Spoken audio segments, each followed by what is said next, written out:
ఏంటి prompt engineering? దాని ప్రాముఖ్యత ఏంటి? మనం డైలీ లైఫ్ మొబైల్స్ వాడతాం కదండి. మన మొబైల్ వాడినప్పుడు ఆండ్రాయిడ్ అయినా, ఐఫోన్ అయినా కూడా జనరల్‌గా కీప్యాడ్‌లో టైప్ చేస్తూ ఉంటాం మనం. అవును. ఆ టైపింగ్‌లోనే నీకు కొన్ని సజెషన్స్ వస్తూ ఉంటాయి. అంటే వర్డ్ కంప్లీట్ అయ్యేటప్పటికి. తెలుగు అయినా, ఇంగ్లీష్ అయినా కూడా. దాన్నే ప్రాంప్ట్ అంటారు యాక్చువల్‌గా.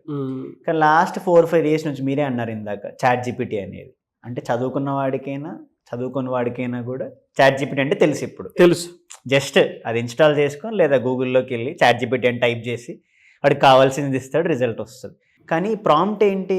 నువ్వు అడిగేది ఇంకొంచెం క్లియర్‌గా అడిగితే నీకు ఆ రిజల్ట్ చాలా బెటర్‌గా ఇస్తది. అంటే ప్రాంప్ట్ ఇంజినీరింగ్ అనేది ఒక పార్ట్ ఆఫ్ ఏఐ. అంటే ఏఐలో కూడా ఇప్పుడు వచ్చే రీసెంట్ ట్రెండ్స్ అన్నమాట. సో ప్రాంప్ట్ ఇంజినీరింగ్ ఎప్పుడైనా కూడా నువ్వు అడిగేది క్లియర్‌గా అడిగితే మెషిన్ అనేది ఇంకా బెటర్ రిజల్ట్స్ ఇస్తది. ఎందుకంటే హ్యూమన్ నాలెడ్జ్ ఉండాలి.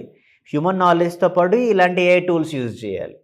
అప్పుడు అవి 2 లింక్ చేయగలిగితే ఒక స్టూడెంట్‌కి కెరీర్ ఈజీగా సెట్ అవుతుంది. అలా చేయకపోతే ఆబ్వియస్‌గా ఏఐ వల్ల జాబ్స్ పోతాయంటే ఎవరివి పోతాయండి? ఇలా టెక్నికల్‌గా నాలెడ్జ్ లేకుండా ఓన్లీ చాట్ జీపీటీ వాడితే ప్రాబ్లమ్‌ని సాల్వ్ చేయలేవు. అది అన్నిసారి కరెక్ట్ ఇవ్వదు. అప్పుడు ఎవరు లాస్ అవుతారు?